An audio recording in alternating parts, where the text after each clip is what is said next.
ஞானம் வேணும், அதுக்கும் ராமாயணம் உதவும். அடுத்தது பக்தி வளரணும், அதுக்கும் ராமாயணம் உதவும். ஞானம் வேணும், ராமாயணத்திலிருந்து என்ன ஞானம் பெற்றுக்கொள்ளலாம்? ராமாயணத்தை பல பேர்ல வழங்கலாம். இதை ஒரு கர்ம யோக சாஸ்திரம்னு சொல்லலாம். அத்தனையும் ராமாயணத்தில் உள்ளது. ஒவ்வொன்றும் இருக்கின்றன. யோகம், கர்மயோகம், அன்றாட அனுஷ்டானம், எங்க எடுத்தாலும் ராமன் அதை விட்டே கொடுக்க மாட்டார். நமக்கு நல்ல அனுஷ்டானம் இருக்க ஆச்சாரத்தோடு இருக்கும், அனுஷ்டானத்தோடு இருக்கும். சரியா பண்ண வேண்டியதை காலையிலேருந்து பண்ணுகிறோம். நல்ல குணங்கள் வளரும். அனாதிகால பாப்பங்கள்லாம் எரிந்தே போகும். எப்படி பாபத்தை தொலைக்கிறது, எப்படி தெளிவு ஏற்படும், ஞானம் எப்படி வளரும், என்னதான் நினைக்க பார்த்தாலும் குறுக்க தடுக்கிறதே என்றெல்லாம் பயந்து கொண்டே இருப்போம்.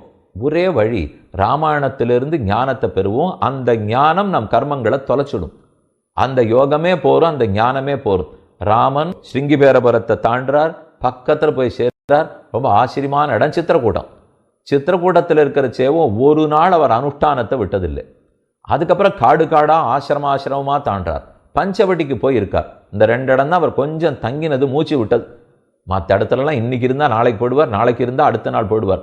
ஒரு நாள் கூட காலையில் நதியில் ஸ்நானம் பண்ணுறதை விடமாட்டார், அனுஷ்டானத்தை விடவே மாட்டார், ரிஷிகளை வணங்குவதை விடமாட்டார். இது ஒரு சிறந்த யோக சாஸ்திரம். மரியாதானாஞ்ச லோகானாம் கர்த்தா காரயிதாச்ச சஹா. லோகத்தில் இருக்கிற மரியாதைகள் அத்தனையும் செய்பவனும் ராமனே, செய்விப்பவனும் ராமனே. விட்டே கொடுக்க மாட்டார்.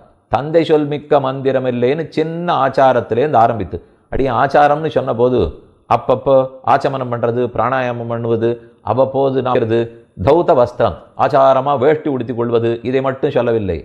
உள்ளத்தில் தூய்மை வேண்டும், நல்லார் வழி நடக்க வேண்டும், பேர் அன்போடு இருக்க வேண்டும், ஜீவகாருண்யத்தோடு இருக்க வேண்டும், அஹிம்சை இல்லாமல் அஹிம்சையை கடைப்பிடிக்க வேண்டும். இது இருந்தால் தான் ஆச்சாரம். சிறந்த கடைப்பிடிப்பு, சிறந்த நடத்தை, இவ்வளவே பொருள். அதில் குளிக்கிறது ஒன்று, 4 மணிக்கு எழுந்திருக்கிறது ஒன்று இருக்கட்டும்.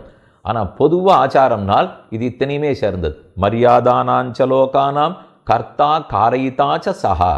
கர்மங்களை செய்ய வேண்டிய ஆச்சார அனுஷ்டானத்தை ராமன் விட்டதே இல்லை. ராமாயணமாக தேடிட்டு போனால் இந்த கர்மயோகம் எப்படி பண்ணணும்னு எல்லா இடத்துலையும் விரவி கிடக்கும்.